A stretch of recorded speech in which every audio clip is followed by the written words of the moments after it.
And welcome to the first, well, not first, Well, first successful, we think. successful episode of Red Man Inc. TV. I'm Red Watson. I'm Sam Morrison. Yep, he's Sam Morrison. You're hanging out with us here in the WPPJ 670 AM studios. And we're currently in the middle of doing Redline, but we're on commercial break. So we're kind of hanging out here. If you were listening along on the show, you heard us discussing the concept of Alfred Pennyworth as the Joker in the overall DC universe. And that's a really scarily plausible theory, considering Joker always seems to know Batman's next move. You know what I mean? Sometimes. I mean, what I love the most about Batman continuity is it's not. You know, you've got so many different elements and bits and pieces of Batman's story. I mean, you've got, Arkhamverse Batman is just like its own self-contained thing.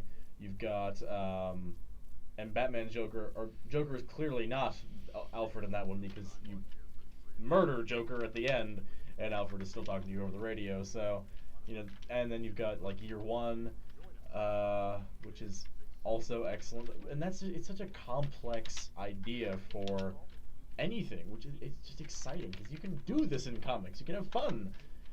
There's a great comic arc, which I love to ramble on about, called Red Sun, which is basically, with Superman's parents, they waited for a few minutes before launching Superman, and as a result, Superman's pod, instead of landing in Kansas, landed in a Russian collective farm in the Ukraine. And then Superman becomes this, like, you know, Russian man of steel. And, you know, Stalin! yeah, and, like, you know, becomes the Soviets', like, you know, face. And it's really cool. And then Batman in that arc is the son of a pair of freedom fighters who are killed in front of him personally by Superman, which is awesome. That sounds And like... as a result, Batman is, like, totally deranged and, like, completely crazy, and it's the coolest thing, so... I mean, like, it's gonna be interesting to read this comic book. Oh, yeah. I'm a comic fan. I'm still, like, probably one of the few people left on the face of the earth that actually reads. Well, no, obviously not, but, like, Yeah. one of the few people I know that actually actively, physically buys a copy of the comic book to read. I like Deadpool comics, Yes, too. which are fun. Oh, yeah, Dead Panda. There's a great Deadpool line, which is, oh no, 12 heavily armed mercenaries with night vision goggles? In a dark room? Whatever should I do? Light switch. Ha! Oh, yeah, and just go blind. Yeah. Because that... I'm not familiar with night vision goggles, but, like, I'd imagine that they're only... They amplify light.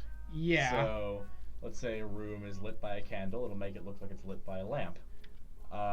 What'll happen instead, pardon me, is it'll stop sounding like, or stop looking like a light from a candle and start looking like the sun. So, that's a problem. Yeah, I can see how that would be problematic. to steal the feminist term. You know what? Mm-hmm. I'm still waiting to see, like, a feminist type character in a comic book. I know that, like, lately Wonder Woman's undergone some changes and Marvel's things like that. very heavy-handed about it with some of their characters. Yeah.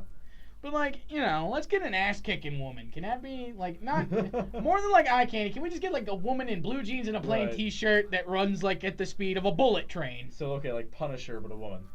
Well, no, not Punisher. No? Not Punisher? No, like the Flash. Like the Flash. But, like, a woman... Get a woman in, like, your standard gym fare. Like, some gym shorts and a t-shirt. Sensible t-shirt. Right. And, like, a sports bra. And let her just sprint everywhere at, like, 100 miles an hour, just punch people in the face. You know, she could smash the patriarchy or whatever feminists do. I don't know. I'm a horrible ally for feminism. Like, I admit that. I don't know jack about feminism at all. My big prevailing social attitude is you do you, whoever you are. That's, you yeah. know what I mean? You know, I hate people that are like, oh, you gotta be a part of this cause. I'm like, no. Yeah, and when it comes to being a part of any cause, you know, as long as your cause is allowing people to do more things. I mean, you know, the people complain that, you know, oh, my rights are being trampled on by allowing women to do more things. Well, no, they're not. Women are just doing more things, and you're no longer allowed to tell them they can't. And, you know, it's why the big gay rights thing, people get really, like, you know, bent out of shape saying that people are discriminating against people who have religious freedoms. Yes, but your religious beliefs don't get to govern what other people do. Well, exactly. That's what the separation of church and state. How did this go from a video about comic books to a social justice discussion? We are very interesting people. Yeah, that sounds about right. And this feels like a good place to say thank you guys so much for watching Red Man Inc. TV. If you like this episode, hit that subscribe button, punch the like button with your fist or your forehead, whichever one you prefer.